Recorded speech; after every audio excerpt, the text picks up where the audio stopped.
নমস্কাৰ প্ৰিয় দৰ্শকসকল, অসমীয়া বৰ্ষচক্ৰৰ ৰাশিফলৰ শিতানলৈ সকলোকে স্বাগতম জনাইছোঁ।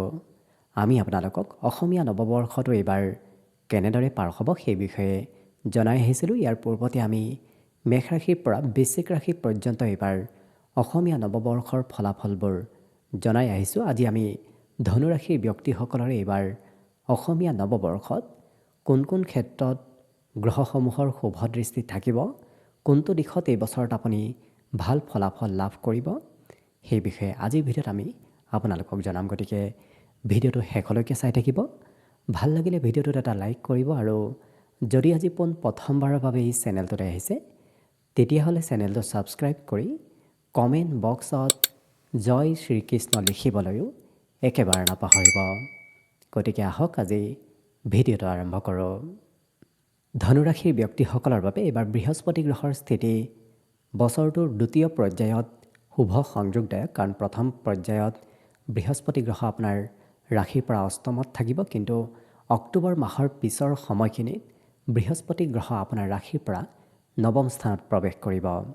যিহেতু বৃহস্পতি গ্ৰহ হৈছে আপোনাৰ ৰাশিৰ অধিপতি গ্ৰহ, যিটো কাৰণত জন্মগতভাৱে আপোনাক বৃহস্পতি গ্ৰহই প্ৰায় প্ৰত্যেকটো ক্ষেত্ৰত সদায় সহায় কৰি আহিছে আৰু আগন্তুকো কৰি গৈ থাকিব। কিন্তু এই বছৰত অক্টোবৰ মাহৰ পিছতহে আপোনাক ভাল ফলাফলবোৰ দিব পাৰিব, কাৰণ অষ্টমত থাকিলে বৃহস্পতি গ্ৰহ কিছু দুৰ্বল হৈ থাকে। আপোনাৰ শাৰীৰিকভাৱেও সেইখিনি সময়ত অকণমান দুৰ্বলতা অনুভৱ কৰিব। কিন্তু অক্টোবৰ মাহৰ 31 তাৰিখৰ পিছত বৃহস্পতি গ্ৰহ যেতিয়াই আপোনাৰ ভাগ্যস্থানত প্ৰৱেশ কৰিব তেতিয়া আপুনি লক্ষ্য কৰিব প্ৰায় প্ৰতিটো দিশত আপোনাৰ উন্নতি প্ৰগতিবোৰ হ'ব ধৰিব, কাৰণ সেইখিনি সময়ত আপুনি প্ৰায় প্ৰত্যেকটো ক্ষেত্ৰত গুৰু সহায় লাভ কৰিব।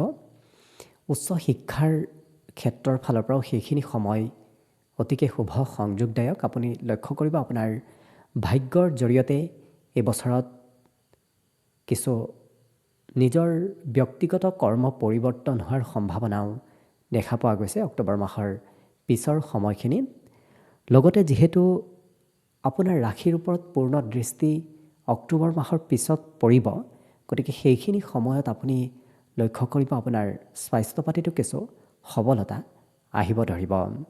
আপোনাৰ ব্যক্তিত্ব সমাজত লোকপ্ৰিয় হৈ পৰিব, কাৰণ যেতিয়া ৰাশিৰ ওপৰত বৃহস্পতি গ্ৰহৰ পূৰ্ণ দৃষ্টিত থাকে তেতিয়া সমাজত সেই ব্যক্তিগৰাকী সন্মানীয় হৈ পৰে। আপুনিও এই বছৰৰ অক্টোবৰ মাহৰ পিছত তেনেধৰণৰ সন্মানীয় ব্যক্তি হ'ব পাৰিব।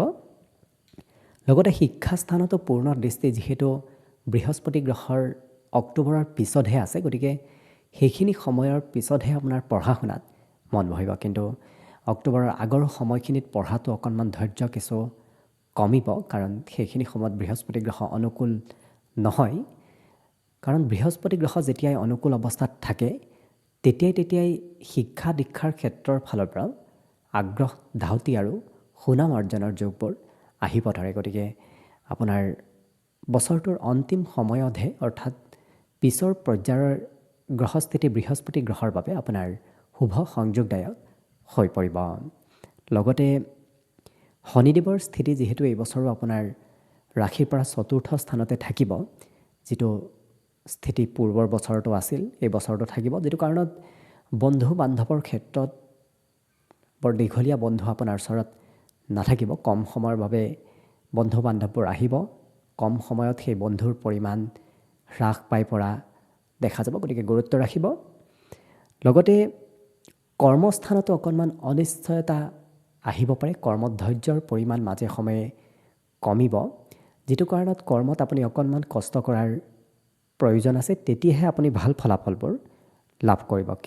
কিয়নো কৰ্মস্থানত যেতিয়াই শনিদেৱৰ দৃষ্টি পৰে তেতিয়াই কৰ্মৰ পৰা বিৰতি ল'বলৈ খুবেই মন যায়, কৰ্ম কৰিবলৈ অনিচ্ছা ভাৱৰ সৃষ্টি হয়, যিটো আপোনাৰ যোৱা বছৰো অকণমান চলি আছে। এই বছৰতো কৰ্মত তেনেধৰণৰ অনিচ্ছা ভাৱ থাকিব, গতিকে যিমান পাৰে নিজে কিছু সবল কৰি ৰখাৰ চেষ্টা কৰক। অৱশ্যে শনিদেৱৰ প্ৰতিকাৰ হিচাপত আপুনি মাজে সময়ে শনিবাৰে দৰিদ্ৰ নতুবা ভিক্ষাৰী মানুহক ক'লা বস্তু দান কৰাৰ চেষ্টা কৰক, তেতিয়া দেখিব আপুনি বহু পৰিমাণে শনিজনিত পীড়াৰ পৰা মুক্তি নিশ্চয় লাভ কৰিব পাৰিব। লগতে এইবাৰ ৰাহু যিহেতু আপোনাৰ কৰ্মৰ স্থানৰ পৰা তৃতীয় স্থানত থাকিব, যোৱা বছৰৰ তৃতীয়তে আছিল, এই বছৰটো তৃতীয়তে থাকিব, যিটো কাৰণত অকণমান কষ্টৰ পৰিমাণ বাঢ়িব। যিটো কাম আপুনি এবাৰ কৰিবলগীয়া থাকে সেইটো কাম দুবাৰ তিনিবাৰ এই বছৰতো কৰিব লাগিব। যোৱা বছৰৰ ঠিক স্থিতি তেনেধৰণতে আছিল, কাৰণ ৰাহু যোৱা বছৰ তৃতীয়ত আছিল, যিটো কাৰণত ভাতৃ ভগ্নীৰ সৈতেও বহু সময়ত মতানৈক্য হৈছিল, বুজাবুজি বহু পৰিমাণে কমিছিল। এই বছৰতো থাকিব। গতিকে শনিপথ ৰাহু, অৱশ্যে শনিৰ প্ৰতিকাৰ কৰিলে ৰাহুৰ প্ৰতিকাৰো হৈ পৰিব। গতিকে মাজে সময়ে সেই প্ৰতিকাৰবোৰ আপুনি কৰি থাকিব। লগতে যিহেতু ৰাহুৰ দৃষ্টিও এই বছৰত একাদশত থাকিব, যিটো কাৰণত ৰাহুৰ দৃষ্টি যেতিয়া যেতিয়া একাদশত পৰে তেতিয়া কিন্তু আকস্মিক ধন প্ৰাপ্তিৰ সম্ভাৱনা আহি পৰে। গতিকে এই বছৰত আপোনাৰ অৱশ্যে উপাৰ্জনত নিৰন্তৰতা নাথাকিব, কেতিয়াবা আহিব কেতিয়াবা নাহিব, কিন্তু আকস্মিক ধন প্ৰাপ্তিৰ সম্ভাৱনাও এই বছৰত কোনোবা সময়ত ৰাহুই লৈ আনিব। যেতিয়া যেতিয়া ৰাহু চন্দ্ৰৰ নক্ষত্ৰত আহিব, যেতিয়া যেতিয়া আপোনাৰ জন্ম নক্ষত্ৰৰ সৈতে ৰাহুৰ সংযোগ হ'ব, তেতিয়া তেতিয়া আপুনি লক্ষ্য কৰিব আকস্মিক ধন আপোনাৰ হাতলৈ আহিব ধৰিব। কিন্তু অকণমান নিৰন্তৰ উপাৰ্জন ৰাহুৱে নিদিয়ে। এই বছৰটো আপোনাৰ নিৰন্তৰ উপাৰ্জন নাথাকিব। অৱশ্যে কেতু এই বছৰত যিহেতু ভাগ্যস্থানত থাকিব, যিটো কাৰণত কেতুৱে এই বছৰত আপোনাক ধৰ্ম কৰ্মৰ প্ৰতি কিছু আগ্ৰহী কৰি তোলা দেখা যাব। কেতু যেতিয়াই যেতিয়াই নৱম স্থানৰ সৈতে সংযোগ হয় তেতিয়াই তেতিয়াই আধ্যাত্মিকতাৰ প্ৰতি গুৰুত্ব বাঢ়ে, মোক্ষ প্ৰাপ্তিৰ ইচ্ছা বৃদ্ধি পায়, অকণমান ত্যাগ কৰিবলৈ মন যায়। এই বছৰতো আপোনাৰ তেনেধৰণৰ ইচ্ছা হয়তো আহিব পাৰে। অৱশ্যে ভ্ৰমণ যাত্ৰাৰ যোগো এই বছৰত কিছু পৰিলক্ষিত হৈছে।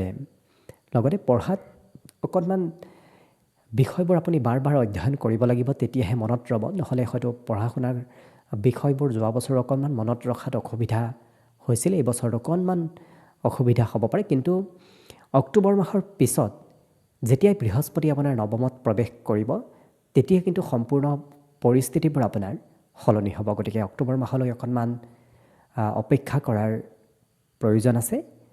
পাৰিলে মাজে সময়ে আপুনি বৃহস্পতি গ্ৰহৰ প্ৰতিকাৰো কৰি থাকিব, তেতিয়া শিক্ষা দীক্ষা হওক বা প্ৰত্যেকটো ক্ষেত্ৰত বৃহস্পতি গ্ৰহই আপোনাক ৰক্ষা কৰিব। কাৰণ সৰ্বাধিক শুভ গ্ৰহটোৱেই হৈছে বৃহস্পতি গ্ৰহ। যেতিয়া যেতিয়া বৃহস্পতি গ্ৰহৰ শুভ দৃষ্টি কোনোবা এক ব্যক্তিৰ ওপৰত পৰে তেতিয়া বাকী গ্ৰহসমূহৰ অশুভ প্ৰভাৱবোৰো বহু পৰিমাণে নাশ হৈ পৰে। গতিকে আশীষ কৰিছোঁ, ভগৱানৰ ওপৰত প্ৰাৰ্থনা কৰিছোঁ আপোনাৰ বাবে যেন এইবাৰ অসমীয়া নৱবৰ্ষটো প্ৰায় প্ৰত্যেকটো দিশৰ ফালৰ পৰা আৰু অধিক শুভ আৰু মংগলময় হৈ পৰক, তাৰেই কামনাৰে ভিডিঅ'টো আজিৰ বাবে ইমানতে সামৰণি মাৰিছোঁ। ধন্যবাদ।